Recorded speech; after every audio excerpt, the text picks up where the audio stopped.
예, 수시 전형의 이제 두 번째 축이죠. 수시 논술 전형인데, 이 논술 전형이 사실은 고교교육 기여대학 지원 사업이 활성화되면서 사실 논술 전형이 굉장히 축소가 됐었습니다. 그런데 2024년 올해죠. 올해 이제 고대와 상명대가 논술을 부활했고, 내년도에 이 논술을 부활하려고 하는 대학들이 꽤 있습니다. 이 논술이 다시 부활하는 이유가 무엇일까? 2022 개정교육과정에 제가 1편에서 아마 말씀을 드렸을 건데요. 2022 개정교육과정에 서술형 평가가 내신 평가에 필수적으로 반영이 되게 되었습니다. 그래서 서술형 평가와 관련한 부분을 대입에 반영하는 이러한 정책적으로 좀 변화의 모습이 있다, 이렇게 좀 예상이 되어지고요. 이전 논술이 활성화되었을 때는 사실 약술 논술은 별로 없었고요. 그냥 논술, 인문은 이렇게 쭉 잘못 500자, 800자 혹은 1000자까지 쭉 서술하는 형태의 논술이 대세였고, 수학도 문제를 풀이한다거나 문제풀이를 못하게 하면 수학적 개념을 적용해서 이렇게 단답형으로 한 300자 정도, 길면 500자 이렇게 서술할 수 있도록 하는 논술이 대세였는데, 이 논술도 조금 변화하고 있습니다. 약술 형태, 문장이 있으면 문장을 완성하는 칸막이형인데 단답형의 형태도 있을 것이고, 아주 개념을 한 문장 정도로 서술하는 이러한 형태의 문제도 있을 것인데요. 약술 형태의 논술을 도입하는 대학도 상당수 있을 것으로 보이기 때문에, 이 인서울을 희망하는, 그러니까 내신이 사실은 조금 쉽지 않거나 좀 내신을 실수를 해서 조금 실패에 낙담하고 있는 친구들에게는 이 논술과 약술이 또 하나의 대안으로 들어올 수는 있을 것 같습니다. 왜냐하면 이 논술 약술을 실시하는 대학이 인서울의 최상위권도 있지만, 사실은 인서울 근교, 즉 서울 라인에 있는 대학들이 약술 형태로 진행하는 경우도 있기 때문에, 인서울이 목표라면 이 논술 전형을 주의 깊게 살펴보시는 것도 하나의 방법이다 라고 좀 말씀을 드릴 수 있고요. 일괄합산 방법이 논술 전형은 주로 논술 시험을 지원자가 보게 되죠. 그래서 경쟁률이 굉장히 높고 몇백 대 1의 경쟁률이 나오는 건 주로 논술 전형인 경우가 대부분이다 라고 보시면 되는데요. 전형 방법이 굉장히 다양합니다. 논술, 교과, 출결, 서류가 들어가는 건 올해 한양대학교가 있더라고요. 그래서 저도 서류가 반영되는 대학은 거의 극히 드물 한양대 정도가 있는 것 같고요.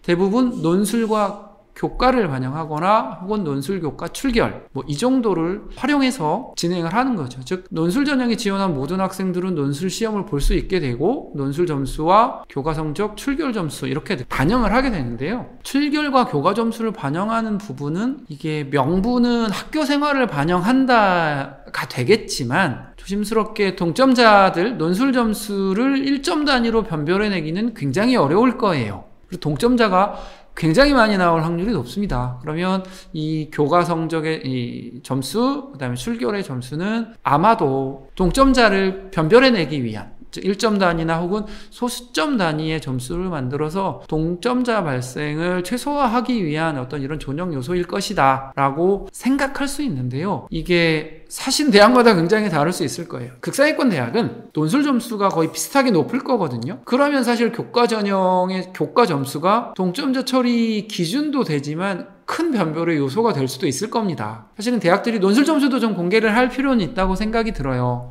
왜냐하면 논술 점수가 얼마나 차이가 나느냐가 다른 요소들이 얼마나 작용했느냐 이런 것들을 추측하거나 좀 예측할 수 있는데요. 아직 논술 점수를 공개하는 경우는 못 본 것 같아서 그런 부분이 좀 중요한 부분 혹은 생각해 볼 부분이다 이렇게 말씀을 드리고 싶고, 자, 예로 드린 것처럼 논술 100, 논술 80, 교과 20, 논술 70, 교과 20, 출결 10 이렇게 1000점으로 환산해서 만들게 되겠죠. 수능 최저가 적용되기 때문에 마찬가지로 논술 전형이 많은 인원이 논술 시험을 보지만 보통 그 중에 50%가 수능 최저를 맞추지 못하거나 어려우면 60, 70% 정도까지도 수능 최저를 맞추지 못한다고 합니다. 그래서 사실 허수로 지원하는 경우들이 굉장히 많기 때문에 논술 전형을 지원하실 때 절박한 마음은 이해가 되지만 수능 최저가 되지 않은 상황에 논술을 준비하시는 부분은 조금 고려를 하셔야 되지 않을까 이렇게 말씀을 드리고 싶습니다. 네, 수시의 세 번째 축입니다. 대기업에서도 대입 전형의 구분을 앞에 말씀드린 것처럼 학생부 위주 전형, 논술 전형, 실기 실적 이렇게 구분하고 있는데요. 실기 실적은 예체능, 그다음에 특기자 이렇게 보시면 돼요. 그러니까 예술, 그러니까 미술 계열 혹은 체육 계열, 그러니까 예술 계열이면 뭐 음악도 있고 미술도 있고 뭐 무용도 있고 기타 등등 이렇게 많이 있고, 체육은 뭐 체육 계열이 있을 거죠. 이 특기자 전형은 요즘 좀 활성화되어 있는 부분이 이제 소프트웨어 특기자, 이 부분이 좀 한 덩어리가 있고요. 체육 특기자 전형이 조금 여전히 유진이 있지만 과거에 비해서는 조금 많이 축소가 된 부분이 있습니다. 그리고 특기자 전형에 관련해서 뭐 실기 실적에서 이렇게 산업체 연계해서 좀 진행되는 전형도 있고, 그렇게 크게 말씀을 드릴 수 있고요. 이 실기 실적 전형에서 이제 사용되는 요소들은 첫 번째 이제 실적 개념인데요. 실적은 수상이 되는 경우가 굉장히 많습니다. 즉, 그러니까 어떤 대회에 입상을 해서 몇 등을 하면 자격 요건이 주어지거나, 대학이 주최하는 대회에서 대상을 하면 가점을 준다거나 뭐 이렇게. 그래서 이 수상 실적이 대학 입학에 중요한 서류로 작용하는 경우, 이렇게 선발하는 경우가 좀 있고요.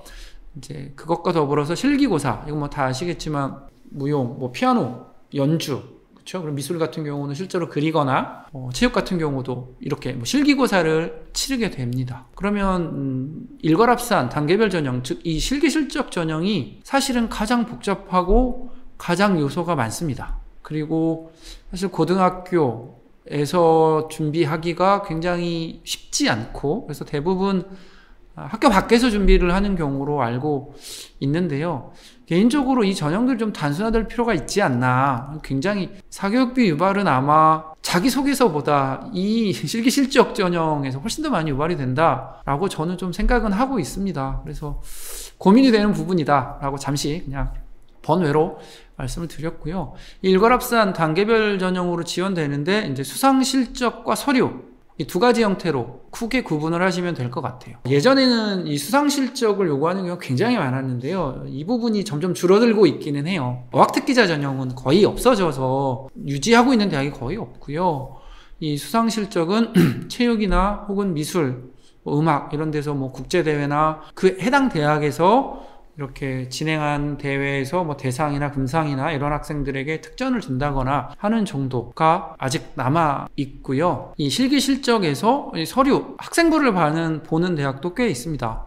미술 쪽에 이 학생부로 서류를 대체하는 경우에 전형 요소, 전형 방법 사용하고 있는 대학들이 있기 때문에 굉장히 이 부분도 중요하게 살펴보실 부분인 것 같고요. 여기서 끝나도 되는데 역시 교과와 면접까지 굉장히 많은 요소들을 활용하고 거기에 수능 최저까지 있기 때문에 사실은 이쪽으로 진학하는 학생들은 굉장히 많은 걸 준비해야 되는 거죠. 첫 번째로 수능을 해야 되고, 대회를 준비해야 되고, 서류 혹은 실기를 준비해야 되고, 내신도 있어야 되고, 최종적으로 면접까지 봐야 되는, 그래서 굉장히 많은 단계가 있기 때문에 사실은 굉장히 좀 안타까운, 애처로운 학생들이다라고 개인적으로는 생각을 하고 있습니다.